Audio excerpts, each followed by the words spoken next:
1062,1134,1182 কে বৃহত্তম সংখ্যা x দিয়ে ভাগ করলে প্রতি ক্ষেত্রে y অবশিষ্ট থাকে, তবে x মাইনাস y এর মান কত? এসএসসি সিজিএল 2020 অঙ্ক। তাহলে বৃহত্তম সংখ্যাটা আমাদের প্রথম বের করতে হবে। তাহলে 1134 থেকে আমরা প্রথম বিয়োগ করব 1062। তাহলে এখানে বিয়োগ করো, দেখো বিয়োগ করলে হবে 72। তারপর হচ্ছে 1182, এর থেকে আমরা বিয়োগ করবো 1134। ঠিক আছে, তাহলে এখানে বিয়োগ করে দাও। তাহলে এখানে হচ্ছে 12, তাহলে 8, তাই তো এখানে হচ্ছে 48 বিয়োগ করলে। 1182 থেকে এবার বিয়োগ করবো 1062, তাহলে এটা বিয়োগ করলে হবে 120।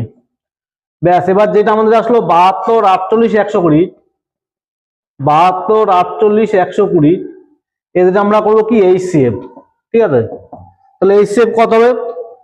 তাহলে 24 দিয়ে ভাগ যাচ্ছে সবকটা, হাইয়েস্ট কমন ফ্যাক্টর 24 হবে। তাহলে গসাগু আমরা পেয়ে গেলাম 24, 24। তাহলে এটাই হচ্ছে বৃহত্তম সংখ্যা, ঠিক আছে, এক্স এর মান। তাহলে 24টাই হচ্ছে আমাদের কি এখানে এক্স। তাহলে এই 24 দিয়ে আমরা যে কোনো একটা সংখ্যা ভাগ করে দেখি।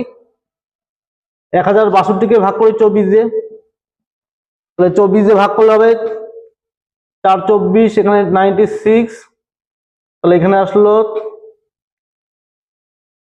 102। ঠিক আছে, তাহলে আবার দিলাম 96, তাহলে অবশিষ্ট আসলো কত? 6। তাহলে এটাই হয়ে গেল কি ওয়াই এর মান। তাহলে আমাদের বের করতে হবে এক্স মাইনাস ওয়াই।